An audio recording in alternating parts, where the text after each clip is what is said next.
Hello, everybody. I'm Dagan McDowell. Joining me are my co-hosts, Taylor Riggs, Brian Brenberg, Jackie DeAngelis, and with us for the whole hour, SideKick Operators President Chris Valletta. And he advises very founders in the very businesses that President Trump is trying to bring back to the United States. So we're anxious to talk.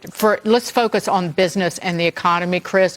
What are you hearing from the people, the very founders of businesses, broadly speaking, that you're talking to about what the White House is doing? Well, I mean, real leadership is when you find solutions that strengthen both the economy and the people behind it, right? So this tariff tug of war is a test of economic resilience. And I think what's unique about this is what we're hearing is, our greatest threat is not China. Our greatest threat is our own impatience. And, China's really good at playing the long game, really good. And, my college football coach was one of the best leaders I ever met. He used to tell us that, leadership is when you don't point fingers, you use your thumbs. And so we've got to start looking inward here.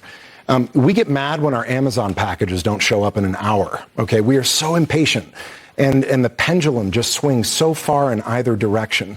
And so what we have to do is, President Trump is convinced that these tariffs are going to bring, manufacturing back to the United States. We're going to reindustrialize the United States. We're going to bring a resurgence back to the U.S. And that's fantastic. We need it, right? But with that is some things that we have to start thinking about.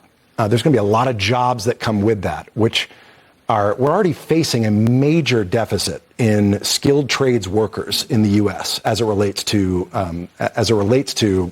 power, energy, water, infrastructure in the United States, to the tune of 1 million workers. Deloitte did a study that said we need 1 million new skilled trades jobs by the year 2030, or it's $1 trillion hit to our GDP.